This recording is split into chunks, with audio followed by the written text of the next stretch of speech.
biodiversity partnership with Rio Tinto, one of the world's leading mining companies. During that time, Jonathan has facilitated, brokered, and managed many collaborative partnerships between BirdLife partner NGOs and the Rio Tinto business units. He has designed and developed a strategic partnership between CEMEX, one of the leaders in the cement and aggregate industry, and has facilitated a partnership with Heidelberg Cement in Europe. He now heads BirdLife International's working with corporates program and advises on corporate engagement, biodiversity tool development and implementation for strategic development and implementation according to the BirdLife partnership. With 121 national partners NGO worldwide, this represents a wide spectrum of environmental NGO perspective, political positioning, and capacity. His experience in developing business and biodiversity partnerships extends geographically from Europe to South Africa, South and North America, Australia, and Asia. Mr. Stacey? Merci. Thank you. Right. Yeah, it's going to be a bit of a tour de force, I'm afraid. I'm not sure how many of you are familiar with BirdLife. I know that some of you will be very familiar with BirdLife and may well have heard much of what I say before, but there are many of you I know who haven't had exposure to BirdLife, so this is an opportunity. I was asked to give a perspective, an NGO perspective on business and biodiversity. And so this is very much a perspective from within BirdLife International. I can't speak for all NGOs, but I certainly speak for the 120 or so NGOs that are part of the BirdLife Partnership. So this is a representation, a logo representation of the 120 plus BirdLife partners around the world. Just last June, we were in Ottawa. Pretty well all those partners were represented in Ottawa at the BirdLife World Congress. So it's good to be back, just down the road from Ottawa. So that meeting, the World Congress, was hosted by two BirdLife partners in Canada, Nature Canada and Bird Studies Canada, and so I think they would welcome this representation today. So that's what the BirdLife Partnership looks like, July 2013. Programmatic areas in Russia, in China, and indeed in other areas. We are making progress with partner development in Colombia, in Peru, and in Mozambique, among other places. So we have a partner. The four strategic pillars we have a strategy. The strategic pillars for the strategy to 2020 is focused on species, sites and habitats, sustainability, and people.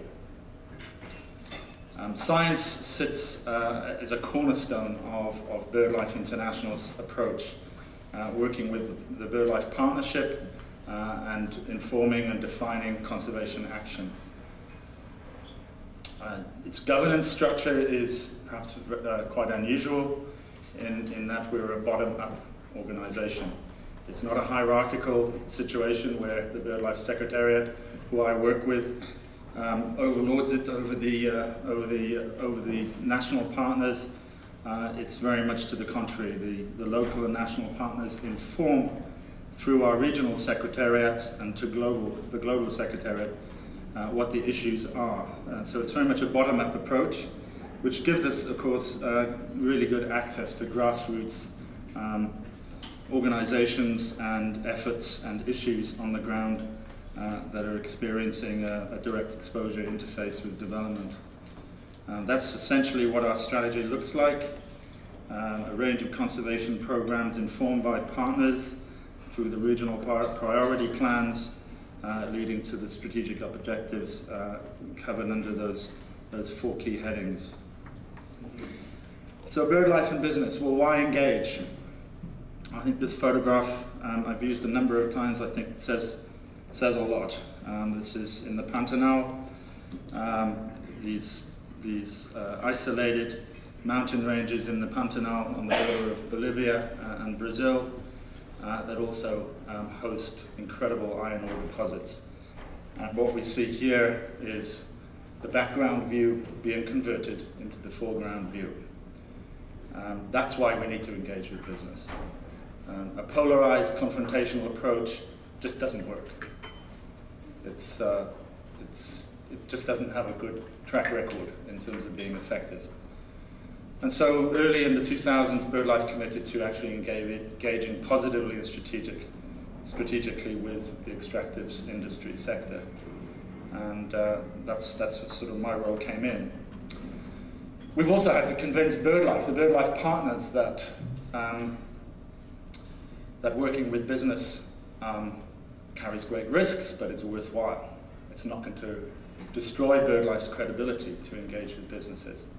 But we've needed to develop a system as to manage that risk and identify who we work with and how we work with them. But this is the underlying rationale. Why work with business? Well, of the 100 largest economies in the world, 51 are corporations and not countries. And many, if not most of these companies, will directly or indirectly impact on the environment. The private sector and the market forces that underpin it are by far the largest constituency and sector in most countries where BirdLife has an interest in biodiversity. So BirdLife has a strong record of engaging and pursuing advocacy campaigns with government. But that's only going to be touching part of the playing field. It's really important that we engage with the players out there in the development sector. We also recognize that business provides potential sources of conservation finance where the risks allow it, and there are opportunities to influence business practice and how companies impact biodiversity in the environment.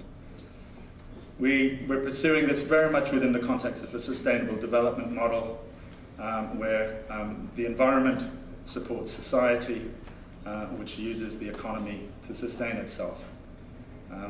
We recognize that the triple bottom line that John Elkington phrased 10 years ago is completely distorted, and that the bottom line of the economy vastly outweighs the bottom line considerations for the environment and indeed for social cultural values.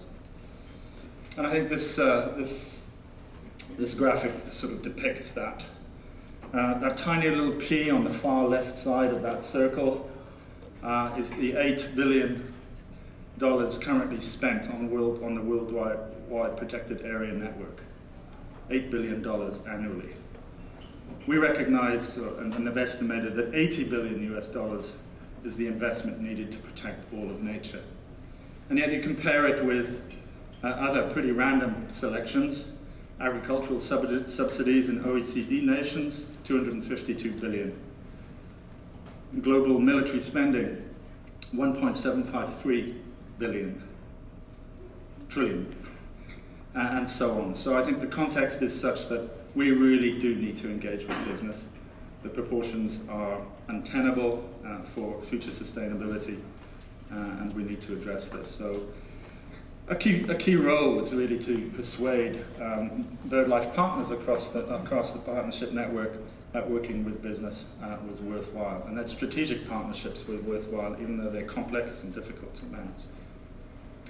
So birds being at the core of BirdLife's remit, biodiversity remit, it is the advisor to the IUCN on the red list for birds. We've got a pretty good handle on where bird species are most diverse, and this graphic shows the tropics, neotropics, Afrotropical region, and Asia as being critically important, and yes, that is where some of the key losses are being felt. Of the 1,313 threatened species, 389 are endangered, 727 vulnerable, and 197 critically endangered. And this is something to work with. We recognize that globally threatened birds are a key indicator and indicate transformations, or indicative of transformations around the world in different regions. But in terms of economic activity, it's also a useful indicator. So at core there you have the 1,313 globally threatened bird species and the corresponding pressures that are acting on those endangered species. And that graphic there indicates that agriculture is by far the most predominant pressure on driving species decline towards extinction, followed by logging and various other key areas of activity. And so that really does inform the sort of areas that we should be engaging with in terms of working with business. But that's not necessarily opportunistically where we've been able to work. So the extractive industries are the area that we have really concentrated on in terms of strategic partnership. So the other biodiversity tool that BirdLife is recognized for are the important bird areas, or what's now known as important bird and biodiversity areas, 12,000 of them, both on land and out at sea.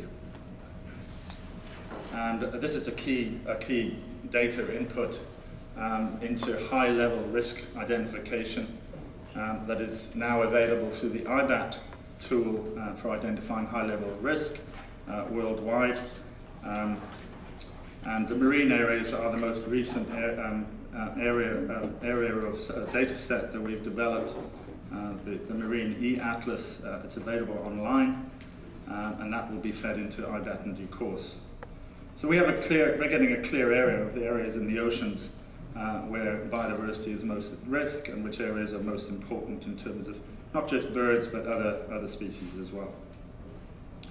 Terrestrial IBAs have underpinned protected area legislation in Europe. The Birds Directive, 1979 Birds Directive, is based in large part on the IBA network in Europe. We're also mindful of the Aichi targets. At Nagoya in 2010, BirdLife had a very strong representation there across the BirdLife partnership, and we recognize it as an effective way of lobbying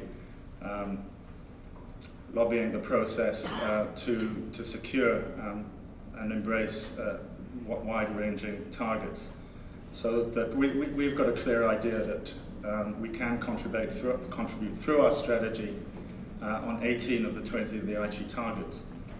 We recognize there's a political view of shared responsibilities with the business sector as the major user of resources, provider of resources indeed to society, and that there are key Aichi targets that would benefit from business contributions under those so listed. The strategic view is that cooperation and arrangements and processes can work well through NGO business engagement. And through the NGO network, not just BirdLife, but other key NGOs, we can bring technical expertise to business to help them identify what their risks are, to prioritize those risks and impacts, and help with development of strategic planning and the restoration of biodiversity. These are all key developments that we wish to pursue with business. That's a publication for BirdLife's developing and implementing national biodiversity strategies and action plans with respect to the Aichi biodiversity targets. So there's different kinds of relationship. BirdLife engages with business in different ways. For each relationship, there are different objectives from both BirdLife and the company's perspective, different capacity needs and risks. We aim to change corporate policy or provide critical information and services, influence and advocate changes to the safeguard policies, the review of safeguard policies, the IFC Performance Standard 6 being the recent one, contribute to commodities roundtables, and participate in the Business and Biodiversity Offsets program. We've been a co-founding partner in the IBAT tool that presents and makes available to business high-level spatial information on high biodiversity value areas. We're also involved in strategic environmental assessment, looking at landscape level planning in those areas that are experiencing strong development waves, such as in central Namibia, the uranium rush that is going on in central Namibia that is impacting important bird and biodiversity areas, national parks, etc. there. And also contributing through demonstration and development and demonstration of carbon trading and offsetting through our Forests of Hope program. We also confront and challenge companies where it's necessary and appropriate. So there's a whole list of cases I could go through here. Those are just some examples. Successful ones where Tata Chemicals wanted to develop soda ash industry on the shores of Lake Natron, the world's most important lesser flamingo breeding area, on the edge of the Serengeti. That was a successful campaign. We also seek funding from companies without any intention to or attempt to influence them. The Preventing Extinctions program is one such program that identifies companies as species champions who support individual critically endangered species. And various companies or company foundations support birdlife activities worldwide. So we are very open to that. Now, the reason I have on the left-hand side of the slide there that red, amber, and green is that in terms of our policy of engaging with companies, we follow a red, amber, and green guideline. Red category companies are those companies we would never be able to engage with in terms of reputational risk.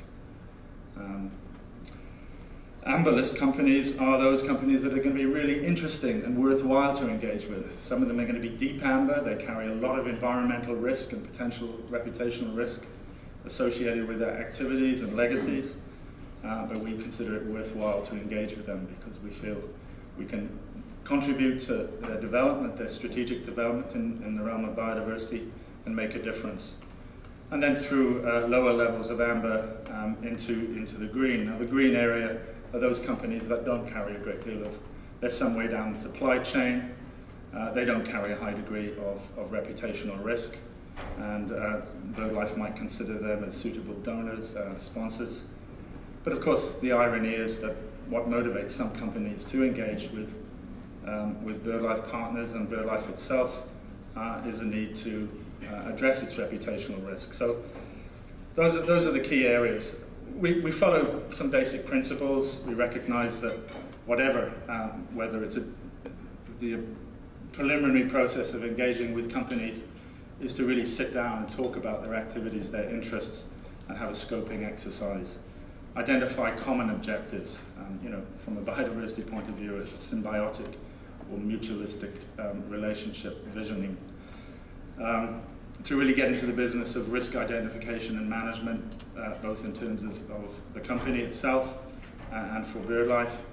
It's important that the company has the institutional capacity to engage, and that institutional capacity has communication networks that are connected right through the company. They're not a satellite peripheral department. It's important that the company has a biodiversity strategy vision in terms of developing one, even though it doesn't really know how to go about it. We can help them do that.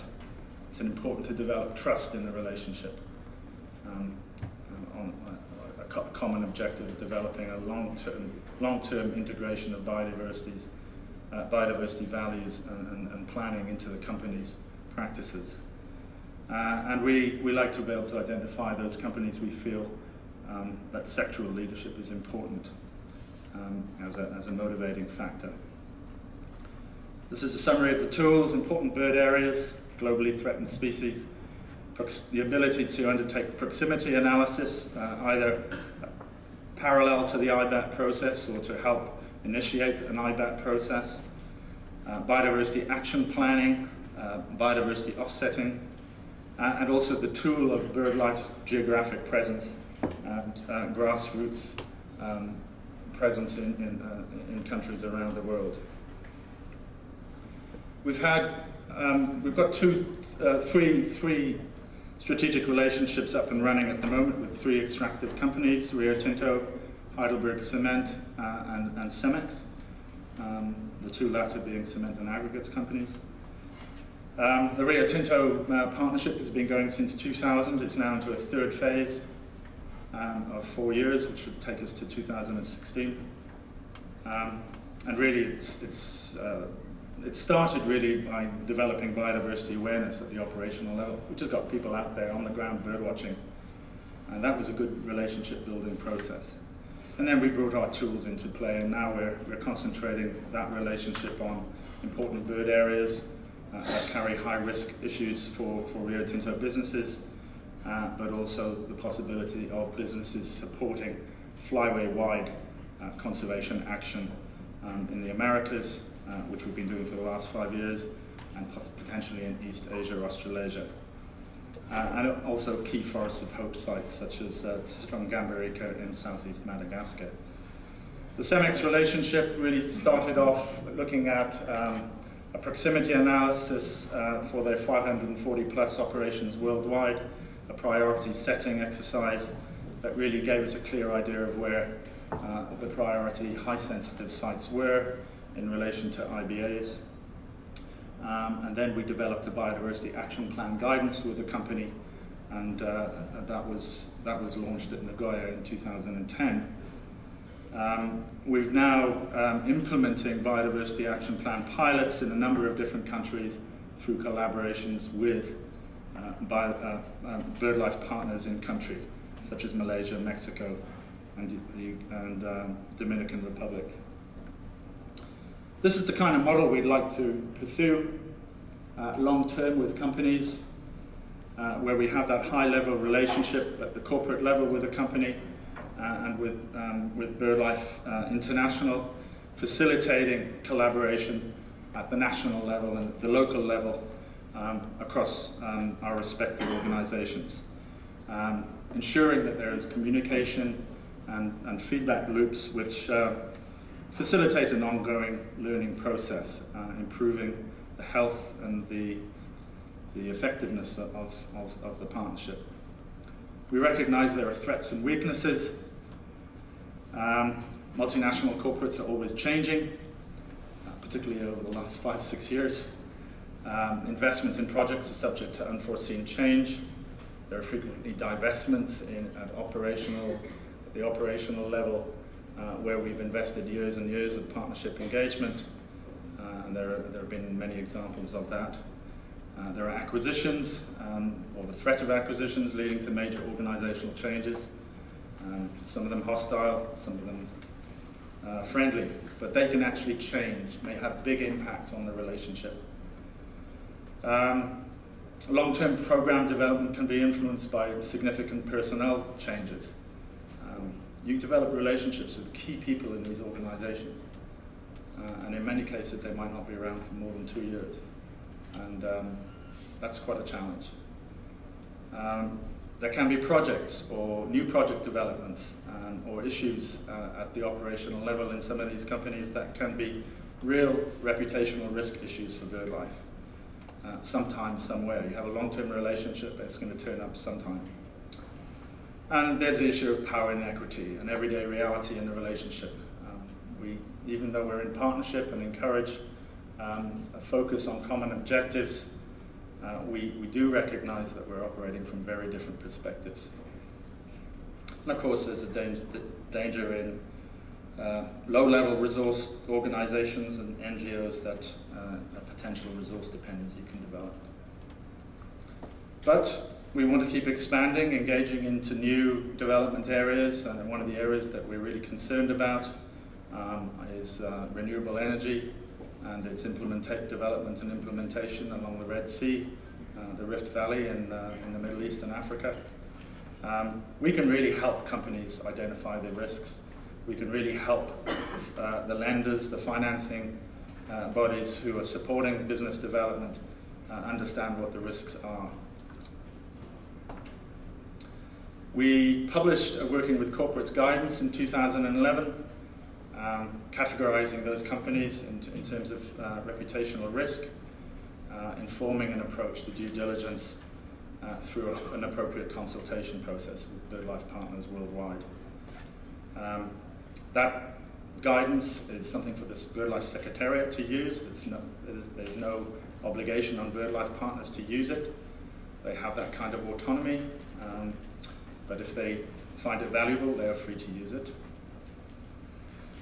So it's important that we go forward with a strategy as to working with business. Which sectors do we want to work with? Which sectors and which companies are impacting biodiversity? How do these companies relate to our mission and our programs? Is there a good match there? Who are the sectoral leaders that are going to lead the way in terms of bringing about institutional sectoral change? Which are the companies we really need to avoid? Which companies should we approach? And to undertake proactive due diligence that helps us with this information. We see the mitigation hierarchy as being a key area that we need to pay attention to, given the way that business is beginning to adopt it with a view to offsetting. It's a critical part of the process, and the goal should be no net loss or net positive impact if possible. There needs to be an absolute commitment to the impact avoidance part of the mitigation hierarchy, both at the landscape and at project planning levels. Metrics are critically important for accountability, but additional conservation actions can be valuable to engage with stakeholders. So getting a real fix, a measurable fix on what needs to be done to address the mitigation hierarchy through a mine cycle that might last 40 years, 60 years, a lot of really useful things can be done. These additional conservation actions are not just cherries on top. They are important relationship building activities that we would advocate as being an important part of the process, and they're not to be overlooked. So, if business is thinking, well, is that going to be really measurable? Is that a measurable contribution to our no net loss equation? And there are doubts about that. Well, just get some feedback from the stakeholders, and if it's important, then consider engaging with them. And that's something that we would consider as an important consideration. That's a familiar graphic, the mitigation hierarchy. For biodiversity offsets, we support the program, the Business and Biodiversity Offsets program. We support the principles. Those principles have been used as a basis for consultation across the BirdLife Partnership. And through that consultation, we strengthened the principles. So if anybody's interested in seeing a slightly abridged version or enhanced version of the BBOP principles, we can share that. We understand, we support the BBOP standard that was launched a couple of years ago. We understand that there is a trend towards habitat mitigation banking and aggregated offsets, and that can provide real opportunities for well-financed strategic conservation at the national level and beyond. But there is a real concern because these may have the potential to dilute principles and miss wider indirect impacts. And I think it's the area of indirect impacts that gets glossed over, omitted in the consideration of impacts of strategically significant regional developments like big mines, dams, renewable energy projects. I've already mentioned IBAT. We regard IBAT as a key tool for high-level risk identification with respect to impact avoidance, particularly, but just also general information on protected areas and high-value biodiversity areas. But we also recognize that with the 2012 IFC Performance Standards 6 review, this is going to be one of the largest single driver of corporate biodiversity management, influencing that management in the future. And we recognize that IBAT needs to incorporate critical natural habitats as defined by IFC Performance Standard 6. We're committed to the natural capital debate and developing tools that are useful to business and to biodiversity conservation. I think the focus for us is very much about working with ecosystems, services models that serve priority biodiversity areas. And we've developed such a toolkit in partnership with UNEP WCMC, Cambridge University, Tropical Biology Association, and others. And this is called the TESSA Toolkit. It's not available for commercial use at the present time, but it is being developed and will be made available for that in the future. We understand that ecosystem services are the critical consideration in the overall formula of working with business, working with society. So as a tool for biodiversity conservation, we can't afford to ignore it. And we recognize our opportunities for business, measuring the impact of site operations, evaluating the benefits of conservation actions and offsets, and underpinning potential sources of revenue and compensation schemes through payments for ecosystem services. And one such pilot, I believe, is being developed in southeast Madagascar at our Sitang-Gambirika site, where Rio Tinto is committed to a biodiversity offset associated with its ilmenite mine in southeast Madagascar. So in conclusion then, a birdlife perspective. Mindful of the crisis, we recognize that the current economic model needs stability, and that a genuine commitment to sustainability can bring greater resilience to our economic activities on this planet. But we really do need to see the integration of values much more equitably than we've seen to date. Positive opportunities for genuine engagement using a variety of tools, whether they be science-based, partnership-based, in the development of new economic models based on a valued natural environment. And we're not just talking about financial values here, we're talking about a much more holistic approach to valuing nature. Thank you.